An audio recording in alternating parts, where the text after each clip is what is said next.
Assalamualaikum warahmatullahi wabarakatuh. Salam rahayu, salam sejahtera, penyejuk jiwa buat sahabat-sahabat semua, khususnya sahabat di channelnya Kang Edi Banyuwangi. Baik, untuk sahabat-sahabat semua, saya akan menjawab sesi tentang pertanyaan-pertanyaan yang sudah muncul di WA ya, di WA-nya Kang Edi. Pertanyaannya memang sudah lama sih ya, pertanyaan-pertanyaan ini muncul entah di hadapan saya, entah juga melalui inbox di Facebook dan di WA atau di FB Instagram. Pertanyaannya adalah kenapa beliau-beliau yang namanya depannya selalu ada Gusnya ya, Gus A, Gus B, Gus C, yang nggak perlu saya sebutkan namanya, selalu membuat heboh di dunia maya atau di channel-channel YouTube-nya beliau dengan selalu membuat konten-konten palsu, konten-konten yang memang tidak mendidik, yang tidak sesuai dengan akidah atau amanah-amanah tentang syariat agama. Karena kalau sudah namanya Gus itu, katanya kalau sudah ada namanya Gus itu beliau ini turunan dari kiai yang sudah terkenal di masyarakat umum, khususnya tanah Jawa ini. Kalau sudah statusnya Gus, anaknya seorang kiai, itu memiliki kelebihan-kelebihan non material, maksudnya memang tidak bisa dilihat dengan pandangan mata, memang susah untuk ditelaah dengan akal pikiran. Jadi yang berkembang selama ini, bahkan dari kecil pun saya sudah pernah mendengar tentang nama Gus A ini yang memang mempunyai kelebihan-kelebihan khusus, yang notabene sekali lagi Gus ini katanya hanya untuk panggilan keturunan atau anak-anaknya para kiai. Oke, kembali ke pertanyaan yang tadi, apakah memang betul Gus-Gus itu memang khusus hanya untuk keturunan atau putra-putranya para kiai, dan apakah betul Gus-Gus ini memang diberikan oleh Allah kelebihan-kelebihan khusus yang ternyata selama ini di channel-channel beliau itu justru mengundang pertanyaan-pertanyaan yang besar, dan bahkan mengundang pikiran-pikiran kita bahwa semua itu sebenarnya tidak sesuai dengan akidah atau titipan nama yang katanya anaknya kiai, atau bahkan Gus ini salah satu waris yang mempunyai atau mengurus sebuah pondok pesantren. Dan beberapa tayangan-tayangan di YouTube-nya ternyata hanya sebuah bentuk permainan atau sekedar untuk mencari follower atau subscriber di channel YouTube-nya. Jadi gini, Gus itu khususnya di daerah saya ya, di daerah saya Banyuwangi itu ya banyaklah Gus-Gus gitu loh. Cuman yang jelas awal kata atau Gus ini sebenarnya nggak hanya di tanah Jawa saja, di Bali pun kalau cowok ya atau laki-laki itu panggilan, kalau orang tua ke anak laki-lakinya itu biasanya Gus, Gus bagus gitu. Ganteng ya, anak ganteng. Sama di Jawa juga banyak yang namanya Gus bagus, Agus itu. Pada intinya Gus itu sebenarnya diarahkan ke panggilan kesayangan ke anak-anak laki-laki. Tole Gus itu bagus, maksudnya anak bagus, anak ganteng, anak kesayangan gitu. Kalau cewek ya nduk gitu, nduk gitu, wadon gitu ya. Jadi sebenarnya nggak harus anaknya kiai jadi panggil Gus, juga begitu. Karena sudah dari dulu kalau Gus itu anak kiai dan mempunyai kelebihan-kelebihan gitu loh. Ya akhirnya sekarang timbul kontroversi dengan adanya namanya Gus, ternyata di channel YouTube-nya banyak penipuan. Saya setuju dengan channelnya beliau ya, Al Ustadz, ya biasanya beliau tayang di TV ya untuk acara rukiah ya. Beliau dan salah satu anak muda ya, cukup ganteng dan cukup luar biasa, membuka tentang pesulap merah tidak salah ya, sama Pak Ustadz Faisar itu ya. Jadi beliau dengan mengungkap kepalsuan tentang channel-channel YouTube-nya para gus-gus itu gitu loh. Dan beberapa channel yang lalu, kalau saya dari Banyuwangi dekat Alas Purwo, nah salah satu gus juga itu katanya membuat channelnya Dukun Santet itu sedang ritual di Alas Purwo, sedangkan itu hanya di Bukit Kecil gitu loh, di Bukit Kecil.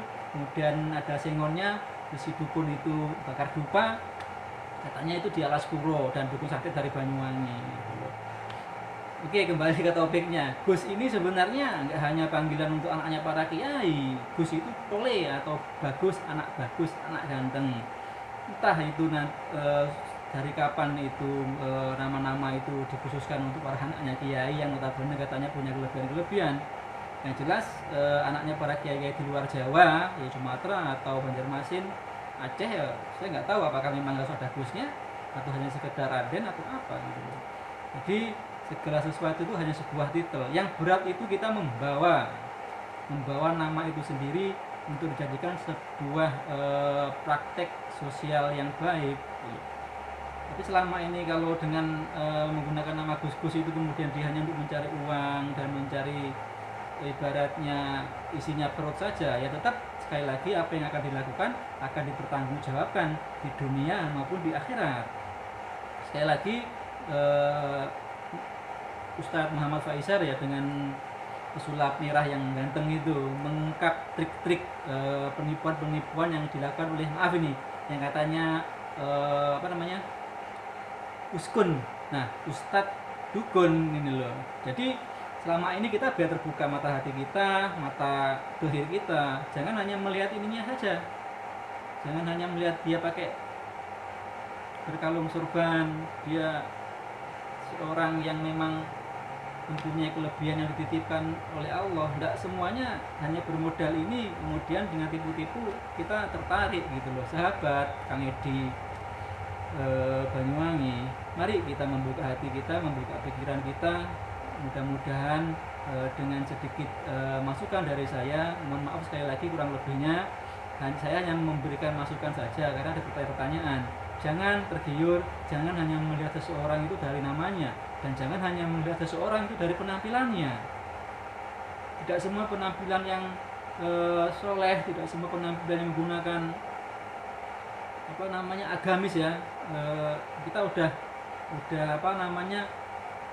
sudah merasa beliau itu luar biasa dan seolah-olah apa yang dilakukan beliau selalu benar gitu loh. Hati-hati bahwa saya punya teman berpengalaman berobat di seorang gus, saya nggak mau sebutkan namanya, dan ada WA-nya, kalau mau tahu silakan datang ke rumah saya atau di Raja Petas, kita ngobrol-ngobrol sambil kuliner atau ngopi. Saya ada itu teman saya WA saya waktu itu sedang punya pikiran yang kalut dan kacau, seorang perempuan ya, seorang pengusaha juga, diajak temennya untuk meringankan beban pikirannya, diajaklah ke rumahnya seorang gus, ya gus yang agamis lah.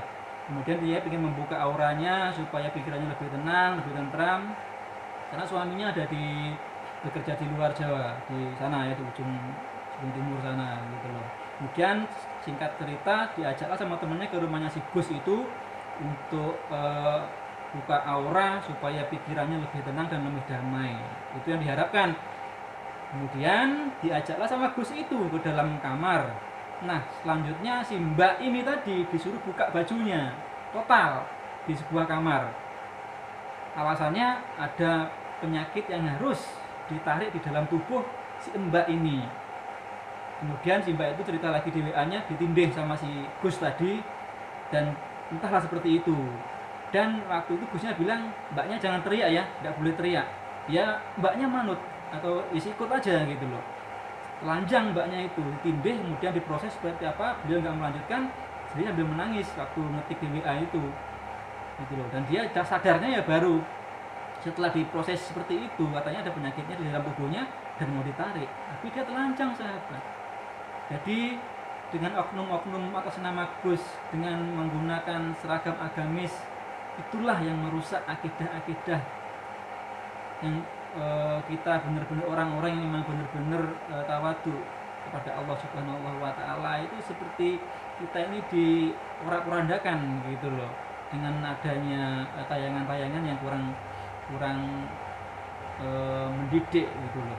Apalagi seperti yang disampaikan mbaknya ke saya itu waktu di WA, mengatasnamakan Gus dan dia seorang alim, makanya dia nggak mau cerita ke siapapun, dia takut juga namanya juga tercemar, dan dia bahkan nggak mau cerita sama suaminya dengan kejadian waktu itu tujuannya hanya buka aura gitu loh.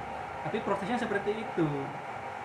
Jadi sekali lagi sahabat, hati-hati dengan penampilan, hati-hati dengan tayangan-tayangan yang memang sedikit menyesatkan, atau mungkin bisa menyesatkan gitu loh, dengan adanya ustadz dukun mengatasnamakan Gus dan dia punya pondok pesantren dan ahli ilmu hikmah atau ahli ilmu apa. Dan sekali lagi sudah kita pasarkan saja kepada yang maha kuasa. Kemudian kalau memang di tayangan-tayangan channelnya itu ada unsur-unsur penipuan, ada unsur-unsur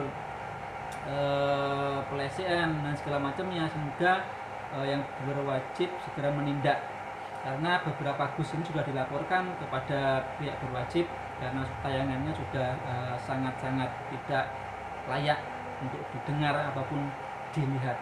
Semoga kita diberikan perlindungan oleh Allah Subhanahu wa taala, dan semoga yang mengatasnamakan Gus-Gus tadi, yang mengatasnamakan anaknya para kiai-kiai, mudah-mudahan diberi hidayah dan dibukakan pintu hatinya supaya tidak berbuat yang lebih zalim lagi di tayangan-tayangan YouTube-nya. Mungkin itu saja. Untuk kelanjutannya monggo kita silaturahmi ke rumah saya atau ke Raja Pedas sambil ngopi. Kita akan bahas-bahas lagi tentang Gus ini. Jadi Gus, sekali lagi, Gus ini adalah sebuah panggilan kesayangan orang tua kepada anak laki-lakinya. Ya, enggak hanya di Jawa aja, di Bali juga ada gitu loh. Itu aja sahabat ya. Kurang lebihnya saya mohon maaf. Wabillahi taufiq wal hidayah. Assalamualaikum warahmatullahi wabarakatuh. Salam rahayu, salam sejahtera penuh jiwa. Salam Kang Edi Banyuwangi.